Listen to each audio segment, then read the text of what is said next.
Hi, my name's Christine Townsend, and I'm the VOSCA advocate for the Bristol Children's Safeguarding Board, and I've made this video to give you some feedback on the board meeting that took place on the 21st of January.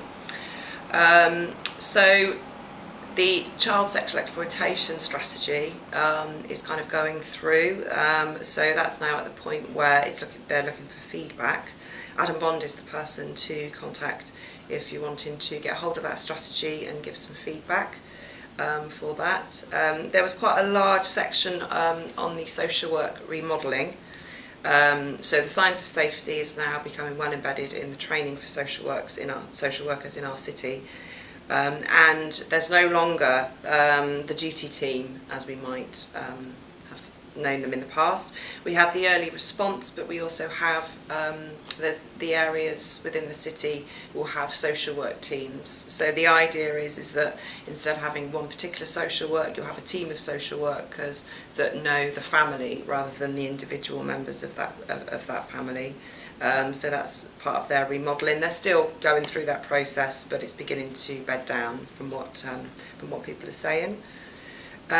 One thing that did come up that might be of particular interest to our sector is the interpreter policy, and just to make sure that the third sector is aware of and kind of thinking about how they might use interpreters, and making sure that they don't use kind of family members really, I think, particularly if it's a sensitive area that is being interpreted.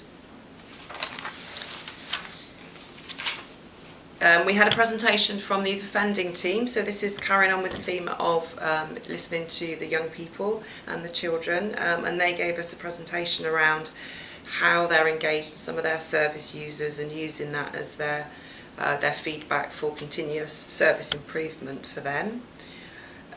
We had a report down from the Schools Forum, so that the Schools Forum has agreed to give some funding so that there are some social work teams within those localities that have specific training around how to advise our schools, and there's somebody that the schools can kind of ring up when they have a safeguarding or a child protection, rather than different people each time.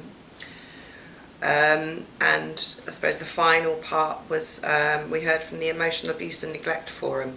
Now this was quite interesting because there's been a few cases that the social work teams have tried to take through courts, and there's been problems with evidence gathering. So there is a judge in Bristol that is going to be doing some specific work with senior social work teams in the city, so that Bristol has the statutory agencies, and then that will filter down into our sector so that we've got a better understanding of how we gather that evidence, and where those thresholds are, so that where professionals feel that there is emotional abuse or neglect, we can actually protect those young people. And the training subgroup, they're asking for practitioners and for organisations to feed back into their training schedule, and let them know whether it's meeting your needs. So it was a kind of a plea really, I suppose, there.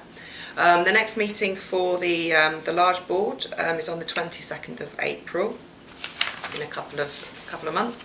I'm also on the subgroup for education, and some of the things that we hear on the subgroup are similar to what's going on the board. So the science of safety and for the social work teams are also in there. But what's quite interesting from the education subgroup is that it's looking to set up 3 task and finish groups. One of which will be around communication, but both amongst the sector but also out into the third sector. And they're also going to be quite heavily involved in the setting up of the safeguard, these school leaders, these school teams for safeguarding, and members of that board will be quite heavily involved in kind of writing the job specs and organising the structures of for those new teams that are going to be advising for the schools. And the next meeting for the education subgroup is on the 22nd of February.